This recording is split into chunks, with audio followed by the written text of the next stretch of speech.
तो दोस्तों सीटेट पास करना चाहते हैं तो ये जितने भी सेट कराया जा रहा है इन सेट को कर लीजिए। यहाँ से परीक्षाओं में प्रश्न पूछे जाते हैं, उनका निचोड़ लेकर के आए हैं। इन्हीं अगर 15 से 20 सेट को अगर आपने कर लिया तो कंप्लीटली आपको मैं बता रहा हूँ, जितने डिटेल में चीज़ों को बता रहा हूँ, सारी चीज़ें आपके लिए आसान हो जाएंगी और परीक्षा में आप 110 प्लस स्कोर कर पाएंगे। तो चलिए बिना किसी टाइम वेस्ट के चीज़ों को शुरू करते हैं देखना। निम्न में से कौन सा कथन सही है? बच्चों का विकास एक सामाजिक सांस्कृतिक परिप्रेक्ष्य में होता है। बच्चों का अवधि जो है 10 भिन्न अवस्थाओं से जाता है, ऐसा कुछ नहीं है। बच्चों की सोच सामाजिक अंतःक्रिया से प्रभावित नहीं होती है, ये बिल्कुल गलत बोला गया है। मैंने टैग वर्ड की वीडियो भी कराए हैं, उनको भी देख लीजिएगा आप लोग। बच्चों का विकास केवल अनुवांशिकता, ऐसा नहीं है। अनुवांशिकता और यहाँ पर आप देखोगे पर्यावरण दोनों इंपॉर्टेंट है। तो पर्यावरण में क्या देखने को मिलता है? समाज भी देखने को मिलता है। तो कुल मिलाकर के सामाजिक अंतःक्रिया के बारे में कौन बात करता है? तो वाइगोत्स्की इस चीज़ के बारे में बात करते हैं। ठीक है, वाइगोत्स्की ने पाड़ के बारे में भी बताया था, स्कैफ फोल्डिंग के बारे में भी बताया था, इस चीज़ को याद रखेंगे। बचपन की जो अवस्थाएं होती हैं 10 अवस्थाओं में नहीं जाती हैं, इस चीज़ को याद रखिएगा। कितनी अवस्थाएं हैं विकास की, वो सारी चीज़ आपको पता है कि 0 से 2 वर्ष तक इन्फेंसी बोला जाता है। फिर 2 से लेकर के 5 वर्ष तक का जो एज होता है उसको हम लोग शैशवावस्था बोलते हैं। 5 से लेकर के 11 से 12 साल तक का बाल्यावस्था बोलते हैं। फिर उसके बाद किशोरावस्था। तो ये बालक की बचपन की जो चीज़ें होती हैं ये 4-5 स्टेज में ही जाती हैं, ना कि 10 स्टेज में जाती हैं। ठीक है, तो ये तो नेगेटिव है। आनुवांशिकता नहीं है, हेरिडिटी भी इंपॉर्टेंट है, पर्यावरण भी इंपॉर्टेंट है, दोनों। तो सामाजिक और सांस्कृतिक के बारे में कौन बात करते हैं? वाइगोत्स्की ही बात करते हैं, तो इस चीज़ को याद रखिएगा। सवाल पूछे जाते हैं, पियाजे से भी सवाल पूछे जाते हैं। पियाजे ने यहाँ पर अपने 4 सिद्धांत बताए हैं, 4 अवस्थाएं बताई हैं। कोहलबर्ग से भी यहाँ पर सवाल पूछ लिए जाते हैं। तो सारी चीज़ें हम लोग करेंगे। जितने सेट हो रहे हैं सभी से रिलेटेड प्रश्न पूछे जाएंगे। 10 प्रश्न काफ़ी हैं, इन्हीं क्वेश्चंस को करो, आपका काम आसान होगा। चलिए नेक्स्ट क्वेश्चन।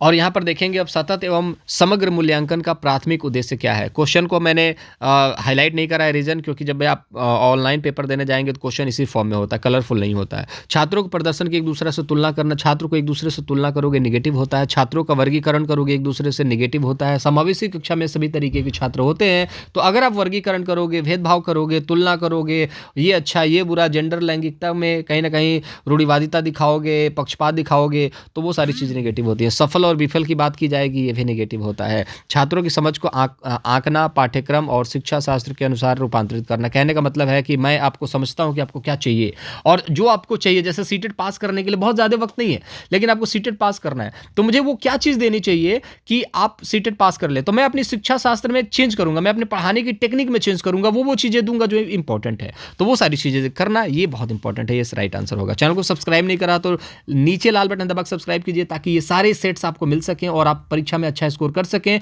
और जीवन को सफल बनाएं। चलिए नेक्स्ट क्वेश्चन देखते हैं।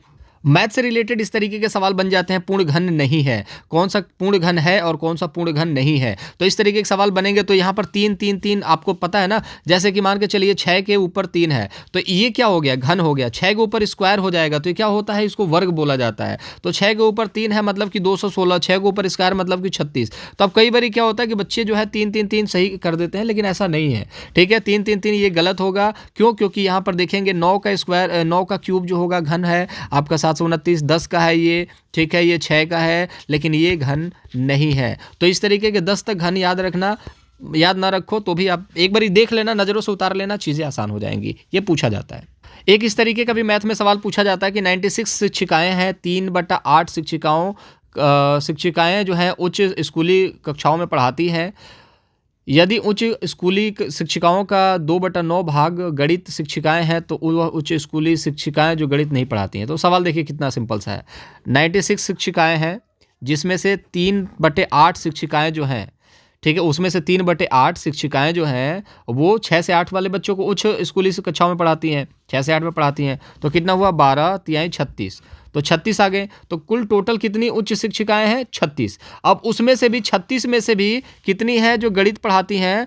तो 36 में से 2/9 गणित पढ़ाती हैं, मतलब कि कितना हुआ?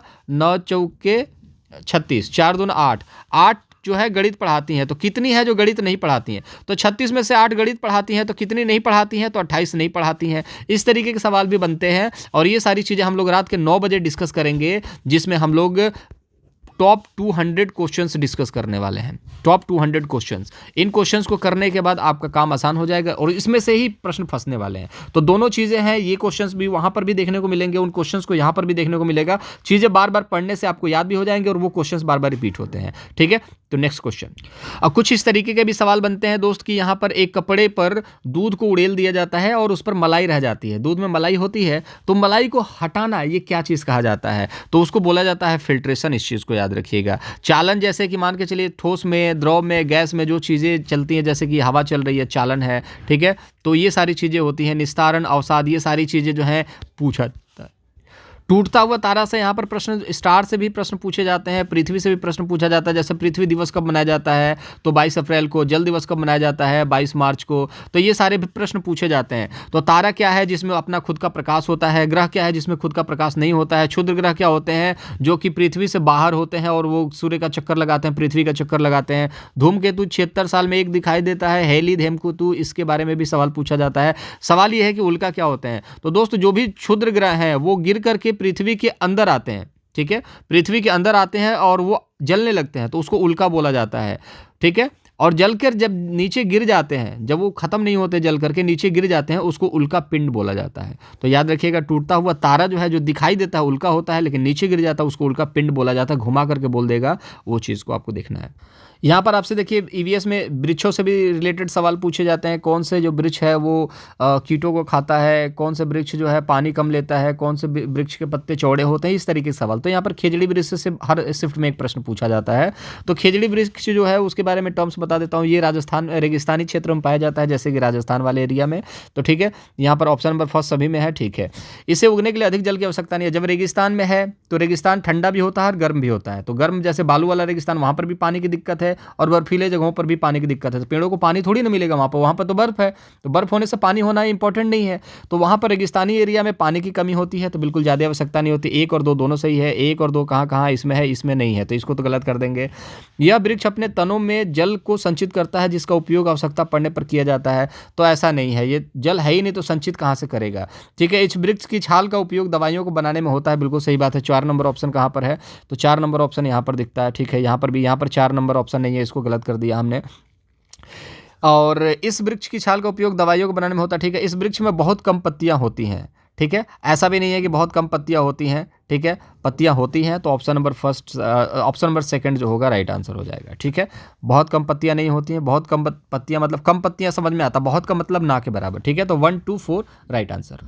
इस तरीके का भी सवाल पूछा जाता है कि मैं जिस क्षेत्र से आया हूँ वहाँ बारिश कम होती है, गर्मी बहुत पड़ती है, हमारे घर मिट्टी के बने होते हैं, घरों की दीवारें बहुत मोटी होती हैं और इन्हें मिट्टी से ही पोत करके सुंदर बनाया जाता है। घरों की छतें कंटीली झाड़ियों से बनाई जाती हैं। बताइए मैं किस राज्य से हूँ? तो इस तरीके के सवाल आपसे पूछा जाएगा। जैसे कि कई बार आसाम से लेकर के बांस के घर बनाए जाते हैं। हमारे मवेशी जो हैं हमारे घर के नीचे वाले फ्लोर में रहते हैं। बताइए मैं कौन सी जगह से हूँ? इस तरीके के सवाल एक बनता ही बनता है। मैंने आपको बोला ना 200 प्रश्न करवाऊंगा, इसमें से आपके परीक्षा पास करने लायक क्वेश्चन हो जाएंगे। उन्हीं क्वेश्चन को देख करके जाओ। और चैनल के लिए ये है दिक्कत कि चैनल को सब्सक्राइब नहीं करोगे तो नोटिफिकेशन नहीं मिलेगा। तो नीचे लाल बटन दबा सब्सक्राइब कर दो, लाइक कर देना वीडियो को। कुछ पूछना है तो कमेंट बॉक्स में पूछ सकते हैं। चलिए, इसका जो राइट आंसर होगा दोस्तों, यहां पर क्वेश्चन को पकड़ने के देखिएगा। गर्मी बहुत पड़ती है तो लद्दाख होगा नहीं, लद्दाख में गर्मी है नहीं, ठीक है। हमारे घर मिट्टी के बने होते हैं, घरों की दीवारें बहुत मोटी होती है और इन्हें पोत करके सुंदर बनाया, घरों की छतें कटीली झाड़ियों से बनाई जाती हैं। तो आपका यहाँ पर आसाम तो होगा नहीं, आसाम में बांस के बनाए जाते हैं, ठीक है। हैदराबाद राजस्थान, तो हैदराबाद यहाँ पर नहीं होगा, राजस्थान होगा, क्योंकि सबसे ज़्यादा गर्मी पड़ती है। क्यों? रेगिस्तान की वजह से। तो ऑप्शन नंबर 4 जो होगा राइट आंसर। खाने से भी रिलेटेड यहाँ पर सवाल पूछा जाता है कि मैं जिस जगह से आया हूँ लोग सरसों के तेल में बनी हुई खाने को खाते हैं, सरसों के तेल में। अब आप सोचोगे यूपी बिहार में भी सरसों की सब्जी बनती है, तो ऐसा नहीं है। वहाँ पर तेल अवॉइड करा जाता है, लेकिन मजबूरी है खाना। लेकिन वहाँ पर सिर्फ तेल में ही काम की जाती है। वो कौन सा ऐसा जगह है? तो ठंडा जगह ही होगा, कश्मीर। कश्मीर में यहाँ पर देखने को मिलेगा कि यहाँ पर तेल में मछली को फ्राई करके खाते हैं, तेल में, सरसों के तेल में ही सारी चीज़ें। गोवा में आप देखोगे नारियल के तेल में फ्राई करके चीज़ों को खाया जाता है, ठीक है। तो इन सभी चीज़ों को याद रखेंगे, ये सवाल पूछे जाते हैं परीक्षाओं में।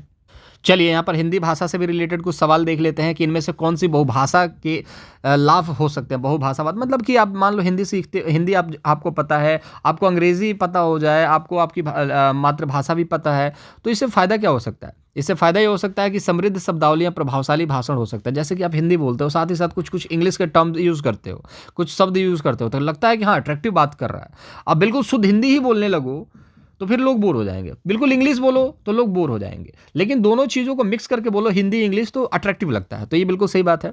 अन्य संस्कृतियों के प्रति सहिष्णुता और सम्मान, ये जहाँ पर सहिष्णुता और सम्मान दिखता है वो पॉजिटिव होता है। तो पहला और दूसरा ऑप्शन कहाँ पर है? पहला दूसरा यहाँ पर ऑप्शन यहाँ पर दिख रहा है, पहला दूसरा यहाँ पर भी दिख रहा है, पहला नहीं दिख रहा है, पहला दूसरा दिख रहा है।